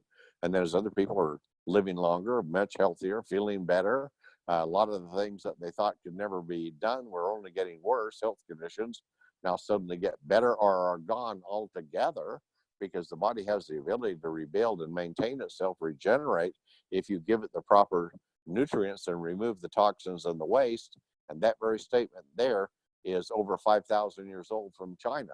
They made that analogy back then, and it's still true. It's true today. It was true then. So what we're doing is we're fulfilling that with all the different ingredients we have to do that. So that covers a lot of what we're going to talk about. I'll tell you one last little thing. I'm sorry you've hung on for a long time, but I'm bringing in a product called DBOMB. It's D and then BOMB. It's just no particular reason that I come up with it, but I thought of the name and I thought it was somewhat ingenious because of the biochemistry that I found. Because now here's something to consider, and you don't want to push this on and don't want to put it really out in the field yet until we get there. And we got to learn how to say this thing right. But Harvard Medical School, who first isolated and determined what the NAD molecule, NAD plus, could do, calls it the immortality molecule. And I've got NASA using it, because when you go in space, solar radiation penetrates through the spaceship and through spacesuits or anything else, nothing to stop it. It pinholes you. It leaves all kinds of pinholes, and people go out from a year in space, come back 5 years older. And so they can do a mission to Earth, but if the mission to Mars is so long in coming and going that everyone that goes out to Mars, nobody comes back because they're all killed by solar radiation.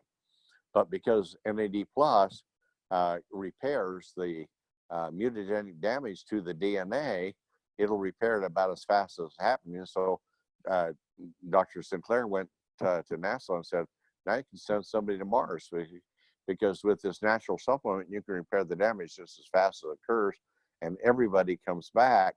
But instead of coming back dead or coming back older, they come back healthier and younger by using this product while they're gone. Well, that's pretty remarkable to think of.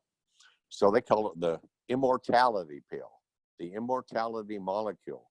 But here, from out of almost like out of nowhere, like a meteorite coming in, is Mayo Clinic. You've all heard of it, how big they are. And they started looking at stem cells, and they're actually looking at cancer cells too, but this relates to stem cells. So as they looked at stem cells, they thought if you're losing 10% of them every 10 years, you're not losing them. They're in stages of deterioration or activity levels going down. So they're in senescence. And so when you get down to about age in your 60s, you're down to about 5% cellular activity from stem cells. And that's because about 95% of them or so, 95% are now senescent. They're dormant, but they're not dead. And the problem with them is they create all the energy, but now when they are so non-functional, they start leaking the most dangerous, deadly molecule in your body, which is a reactive oxidation species that creates the cancers, does most of the diseases, and all of those things from this most dangerous of all the free radicals in your body, and your senescent stem cells are leaking them. Now, why does it do that? And scientists are kind of theorizing now. Of course, your immune system gets dumbed down and damaged with age, but they think they're trying to draw the immune system to it to kill the senescent cells, senescent stem cells. So regular cells that are produced by stem cells, of course, are discarded. They're not a problem, but stem cells are sort of eternal, and now they're eternally dormant, leaking all kinds of the most dangerous electrons, free radicals that are doing it. So they worked on it, and they have found something, which actually I had found before. I found it in new ways, and I hardly dare even mention what it is. They don't carry it anymore, and they have no idea what it did, but I found it 20 years ago. But now they've been working on it with the Mayo Clinic, and they have found a compound which creates a mechanism which is called apoptosis. Apoptosis is cell death. And if you can trigger apoptosis, and that's what they try to do with chemotherapy and radiation and other things like, well, radiation not so much, but they try to, with chemotherapies in particular and other types of therapies, that they have some now that turn the immune system on cancer, which is quite effective with what they do. Expensive, but quite effective.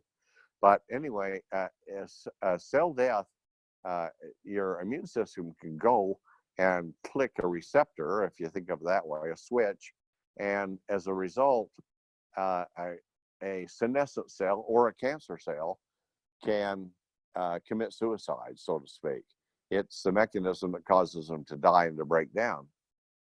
So what they're looking for now, not necessarily as cancer, because that is such a big business for big pharma, big medicine.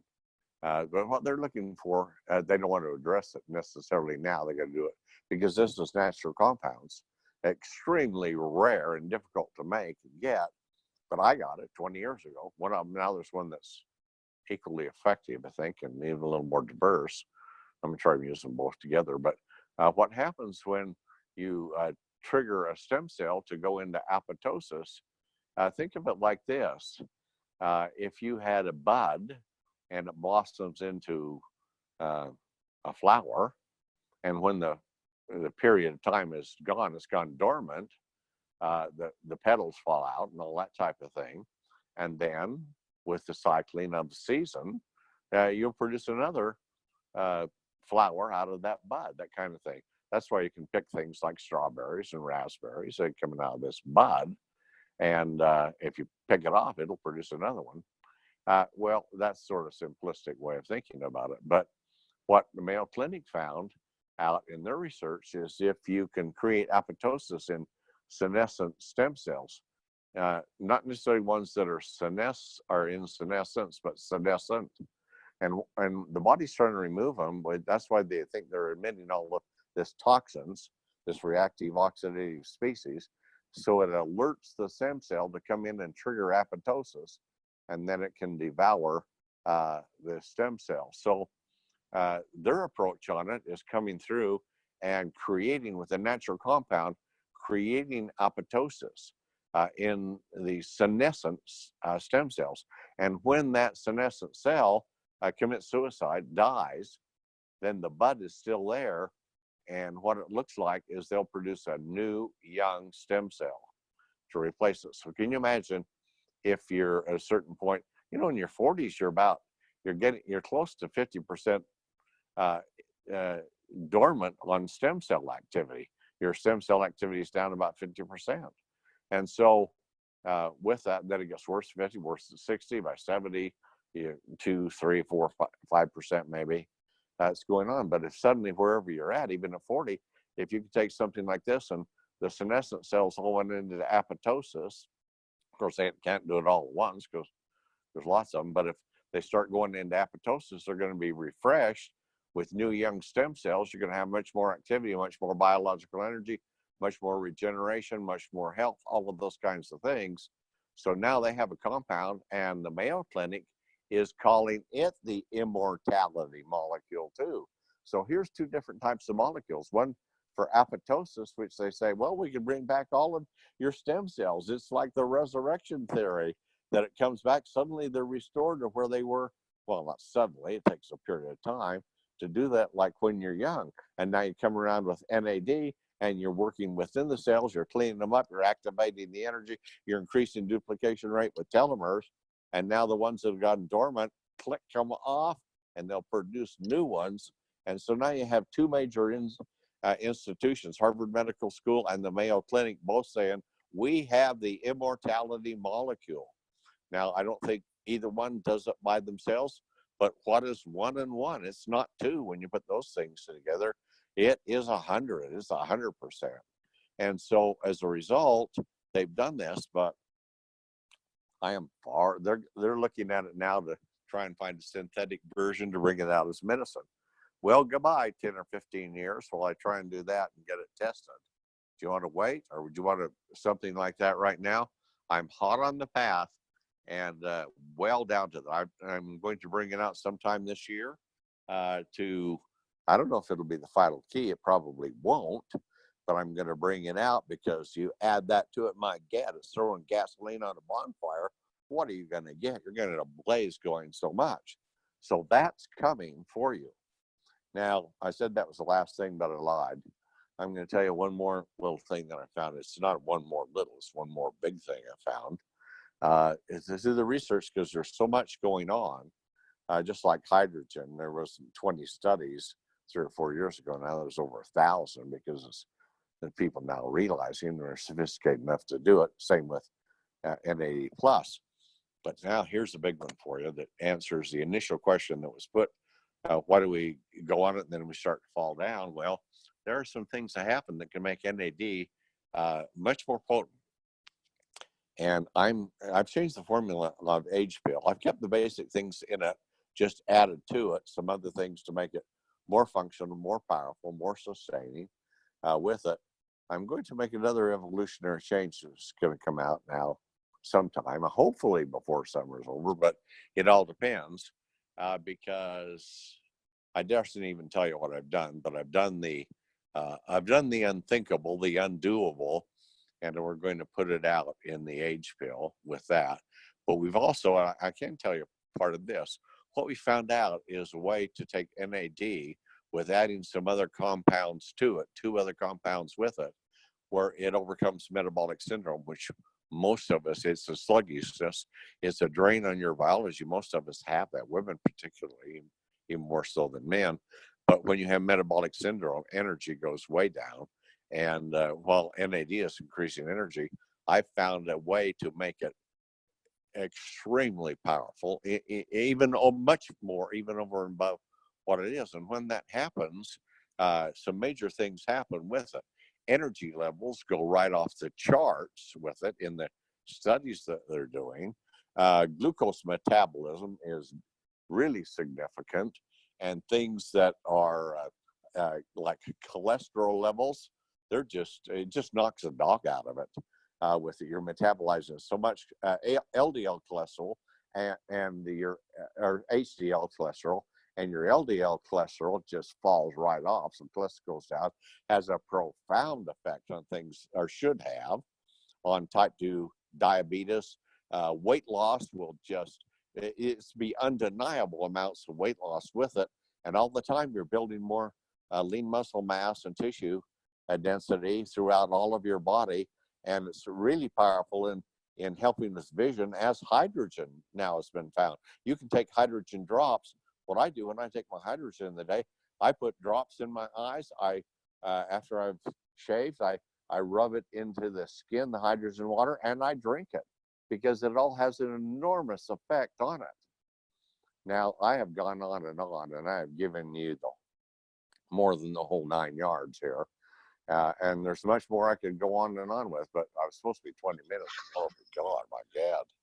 But since you are special leaders that are on this, and Doc and I, Kurt and I have got a really good relationship together, you can call on me for these kinds of things to help and assist. And you can see what I'm doing. For some reason, God has blessed me with the kind of mind that I can research and develop these kinds of things. And just like one of you said early on the testimony, your mission is to help people to make their lives better. That is my mission in life. It's not money. It's not egotistical. I get really a lot of happiness in making people's lives become much better, healthier, happier, and wealthier with all of that. And that's what I'm dedicated to doing. So I'm sitting here without a note, and you can see I'm just extemporaneously talking. I know so much about this. I have a really a God-given ability in mind to be able to understand this, to comprehend it, put it together in a sequential thing where the total is greater than the sum of the parts. And that's a lot of what I've explained to you today. So my advice to you, yeah, double up with it. And that if you're not on TSX or Brain Vitality, you darn well ought to be. You ought to be taking the Eternity. You ought to be taking the hydrogen H2 stick with it. All those things, you need to get methyl. So start eating dark green leafy vegetables every meal, or get a methyl supplement.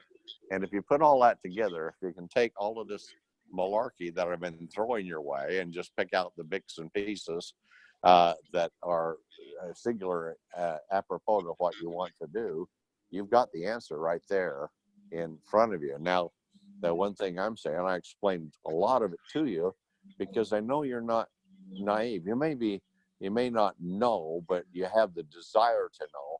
And if I don't want to sell products based on hype and hope. I want to be based on facts and reality.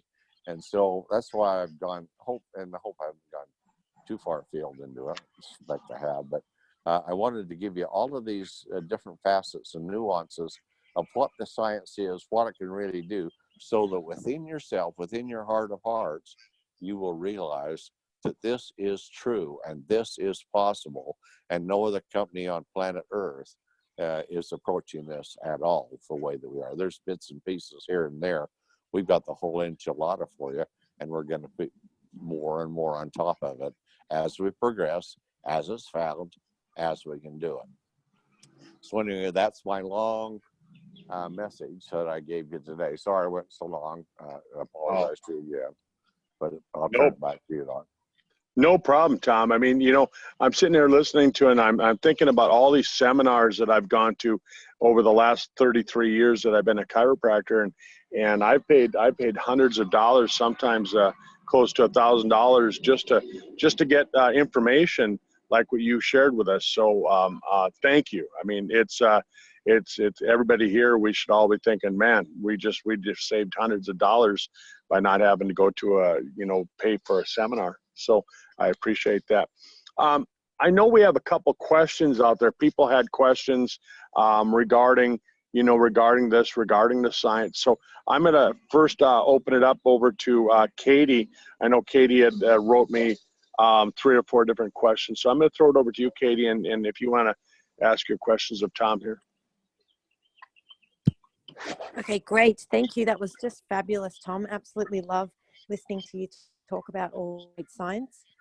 So the question I had was, can we actually suggest to people to take a double dose, even though the bottle says, take 3 and 3? How do we word that? What do we say so we're doing the right thing? Here's what I said it earlier on. It's dose dependent. Now, our recommendation for a person is 3 and 3.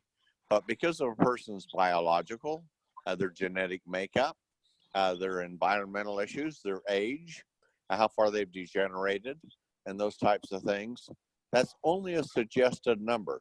To go down doesn't make much sense because these are synergistic at that level to remove glycation, lipofuscin, and increase NAD. But if your biology is more adverse, then you need to take more products because it's dose dependent. If that answers Right. it for you. Yeah, great. Thank you. The other question I had is, you can read on the internet, there's a lot about niacin, and it says that in high doses, I guess the question is it safe? And I did read that McCullough said that niacin that they're talking about in high doses was more, the studies that was done was more in relation to this slow release niacin, but my understanding is ours is, sort of fast release. Is there any concern with safety there? What would you say to people about that? Well, absolutely. If you take a high dose of niacin, it's detrimental to you. We don't give you a high dose. Here's the thing to remember. Niacin is nicotinic acid. That's what niacin is, okay? And so we use some. If you go above 30 milligrams, then you cross over. At 30 milligrams, it's very helpful in producing NAD plus, but it's not the main driver, but it is an important factor. But vitamin B3 has a number of different types of varieties in it. And with that, we use niacinamide. And what that is that's nicotinic acid with an amide, an amino acid, an amide on it. So what this does, if you want to think of it in this kind of terms, if you have niacin, it's nicotinic acid, it's an organic acid. And on the pH scale, 7 is neutral, below 7 is acid, above 7 is base. It goes from 1 to 14 on the scale. So you get nicotinic acid, and you're getting down about 3.5 on the pH scale. So it's fairly acid. Your stomach is 1 to 2 as a comparison. And every time you change from one level, the power of it, pH means power, hydrogen atom, whether it's hydrogen is, if it's H plus, it's acid. If it's OH, it's base. But anyway, I won't explain all that to you. But as you go down, if you go from 7 to 6, it's 10 times greater. Then go to 5, it's 10 times 10, or 100, then 1,000, then 10,000, then 100,000, then 1,000,000, then 10 million, and you're getting down in there. So you have, as you get more acidic, you have, and of course, same thing happens on base when you go the other way. But acidic is very reactionary, and base is too if you really get up in the higher levels. But our body is essentially base.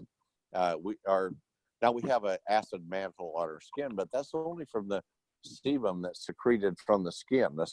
The actual skin cells and all of the tissues in between to the rest of our body has a pH of average about 7.38. So it's just slightly base. Okay, well, if you take nicotinic acid, there's quite a reaction with the base, which is on the other side of the pH scale. So if you get a large amount of it, you get a large reaction. And the bad thing about it is it causes a lot of vasodilation if you get real high like that, which can do damage. But at 30, you want that vasodilation to make the blood vessels more reactive and flexible, so it can carry more blood and opens up the tissues to receiving more nutrients. Plus, then it goes in as part of the process with tryptophan to create NAD with it. And you'll notice we have tryptophan in our products. You won't see that in anyone else's, which is there. So then you turn around and you go to niacinamide. There is no upper limit on niacinamide. It has a pH of 7.5. So now you're on the other end of the scale. And because of that, you don't have that, you have no vasodilation at all with niacinamide because it's based on acid.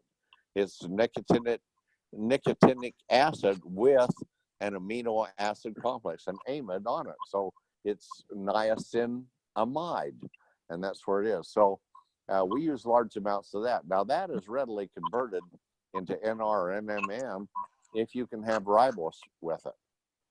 There's a company that's tried to tie up the market through Procter & Gamble, and they've developed NR, which you can easily produce, but they developed NR, and they used a blueberry extract with it. So with that, just so it's patentable, it's a different molecule. Now it's patentable, even though it's got niacin, ribose, and the blueberry to bond with. It's called stilbin. But with that, it's very subject to deterioration and breakdown. And if you take niacinamide, which has almost no breakdown through the digestive system, and if you take ribose, which has virtually no, and ribose is the energy molecule too. If you take that, and there's almost no breakdown in the system, what happens is for the quantity you take, you'll produce a lot more NMN, which is what NR is producing also. And with more NMN, you produce more NAD plus. So I hope you followed me on Yes, that. yeah, I am. That's great. Thank you very much. And I guess the last question I had, so can if people are asking how long can they keep taking 12, if they feel they get a better result or they need it, is that okay to keep taking the 12? It's okay forever. Mm-hmm. It's like, some things, if you took too much calcium, you'd have a problem. But really what you're doing with this is, how clean can a cell be? Okay, it gets clean, it stays clean. If you have more power, how much energy can a cell produce? Well, there's a thing called homeostasis. And when homeostasis means the maximum operational potential of a cell. And so the closer you get to homeostasis, the better that you are for energy and repair and regeneration and health and everything. So, but once you hit an ultimate level, it doesn't go beyond that because the cell is self-regulating. So with this, you take a lot of it, well, you'll hit it back. So you'll hit homeostasis, and that's it. You're there. So if you're taking more, okay, more is better up to a point where you reach homeostasis. Then after that point, then you want to find a balance, because it's just a matter now, not of biological damage, but of economy of use with what you're doing. Yeah. So. Fantastic. That's it. That's the 3 main questions I had. I really appreciate you taking the time to answer them. Thank you. Oh, you're welcome. Thanks, Tom. Let's run over to Andrea up in Michigan. Andrea, I know you had some questions for me as well, and for Tom. If you want to unmute yourself and throw some questions over there to Tom as well. Yeah, can you hear me? Yep. Okay. Well, I think you kind of answered it, Tom, but Doc was explaining to someone that we did a 3-way with yesterday that your 5th edition of the H pill, you actually took those 2 substances and developed it so that we were developing more inside the body so that we're not losing effectiveness of the product. Yeah, you're spot on there. There's 2 things we do, Andrea, with it. It's not what you ingest, it's what you absorb. And so the stomach acids are so severe that if you take a compound like NR, it decomposes it badly within the stomach acids. And so you lose a lot by the time it gets into the small intestine. If you take niacinamide, it's very resistant to it. With it, and same with ribose, and so the molecular structure of it does not get deteriorated, but nicotinic acid will get through with it. But when you build a compound like NR, it's too unstable, and so it gets broken down and complexed into other things. So what we do is we use those compounds because that's the way cells make NAD is with that. There's a number of factors that are involved in it, but not that many. Well, of course, we have the glycation, the lateral fusion, those are different things. But as you're trying to make NAD, which is the primary goal of what we're doing, and then we're saying, well, why run a car engine with fresh gas if you got a worn out engine and you haven't changed the oil? It's nothing but sludge. So that kind of makes sense that way if you look at it practically. But since stomach acids are harsh, in fact, is of all the stem cells activity you have in the body, they replace the cells that are wearing out. Skin normally replaced in about 120 days or so. If you're younger, it's less than that. But nonetheless, the heart go 3 to 5 years, and with that kind of thing. But stomach cells are replaced every 6 or 8 days because the attack is so intense with that. And as a consequence, when you put these volatile compounds in it that will react to such severe, that's why I gave you the equation of the factor of 10 on the pH scale. You get down to the acidic side from neutral of what the stomach is, you're talking about 10 million times greater in power. So you have to have something that's very stabilized to do it. But I don't like losing any of it. If it's theoretically, it's what I try to do. So I use those compounds and the ribose and tryptophan and nicotinic acid, niacin, and of course the niacinamide all go together, and we work with another compound in this, which is rosmarinic acid, that helps to increase the effectiveness of it coming together and metabolizing. Those are things that people don't even think about it with. Well, some scientists have found it because I found the science, and I'm putting it all together. And so as a consequence, when you take that into the cell will produce NAD. It's doing it anyway.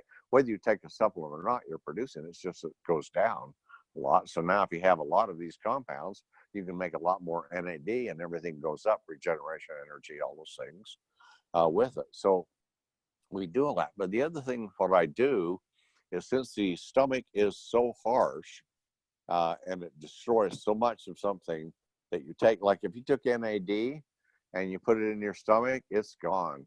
It'll never much, you might get a little of it get through, but most of it just be destroyed on NAD. But so anyway, what we're doing, and of course it's terribly expensive too, but so what we're doing is we take this formulation and then we put it into an enterically coated capsule. In other words, acid, this bulletproofs it against acidic breakdown. So these enteric capsules that we have will carry it through the stomach into the small intestine. Once it's in the small intestine, there are enzymes rather than acids that will break down the components of the enteric coating, and it will allow the contents to come out into the lower intestine where they are absorbed by the villi that are there, and they will come out intact. So we go a long ways to make sure we get everything we can into the small intestine to improve the absorption. That's fabulous. As you were talking tonight, I had one more question come up in my mind. You were talking about the importance of the methylfolate, and that we could get that as an additional supplement somewhere. Yeah, any methyl supplement, if it's methyl based, but methylfolate is an inexpensive one, and it has a particularly good effect, especially with the pregnant mothers and things like that, because a lack of folic acid, you can get along okay if you're an adult woman, but in forming the baby, you get spinal bifida if you don't have enough folic acid. But folic acid can also cause some real serious injuries where folate does not. So if you have a methylfolate, it works tremendously well for spinal bifida, but it has other energetic and other properties too that folic acid damages, and this actually is restorative. Okay, so the question that came to my mind was, and maybe it wouldn't mix with the other substances, but I just wondered, you know, if it could be added into the H pills so that we are automatically getting it. Yeah, I've thought about that, but that's a whopping pill, and we're right at capacity. And so sometimes it's like I'd like to add the telomere unit, or like TSX into it. We'd have to take Couldn't a do lot it. of pills. Pretty soon you'd have so many pills in your mouth that your cheeks would be so bulgy you'd look like DocFizz. Oh, he's looking pretty good nowadays, don't you think? Yeah, he's improved quite a bit. Of course, he was in bad shape when I first met him, but he has improved quite a bit. Be nice, Tom. You're always picking on me. Well, thank you. We appreciate the information. Okay, you're certainly welcome. And the other thing, you know, just treat, if you can do it, put it in your lifestyle. dark green leafy vegetables, especially broccoli is the best one. If you like that into your diet and eat it every day, and you don't even have to worry about a supplement. Awesome. Great idea. Or methyl. Okay. Yeah, isn't that the important thing, that if you know what foods you can eat, you can actually get extra nutrition from that. And if you're somebody that's a poor methylator, then you really want to pay attention to it. Yeah, and you never know whether you are or not. And you got to remember one thing: when you increase NAD levels as great as we do, you have methyl reserves that are within your body, and they're there for when you need. If you're spurring into running or action or aggressive things you have to do physically in one way or another, that's there. So the methyl can create a lot of energy through the methylization with the NAD. But if you're producing a lot of NAD, it takes a lot of methyl to do it, and you drain your reserves and your energy goes down. Yeah, and I made a note that you previously mentioned broccoli, Brussels sprouts, spinach, asparagus, and avocados. That's it. I mean, there's more, but the darker the green, the more methyl. Awesome. Thank you. Excellent. Okay. Katie, did you have any other questions? No, I'm all good. That's fantastic. Thank you. All right. Well, thank you. You know, Tom, thanks for spending some time with us tonight. I really appreciate that. You know, as we go and share this information with people, we always come across those questions, and we want to have the right answers. And I think sometimes, you know, we might explain it because we've heard it from you, and then people come back and they say, well, we want to hear it from, you know, from the superhero. And so that's why we have to get you on calls like this, and I appreciate you being able to take the time to share this information. Yeah, I'm glad to do it because sometimes you need third-party validation.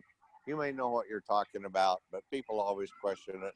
And if you go for an outside authority, then it has a lot of impact. So I understand that, and I'm happy I can do it. All right. Well, thank you. And Andrea and Marsha and Katie, Trevor, thanks for joining us tonight. And we'll get this call out to everybody so that it's shared with everybody in the entire world if they want to listen.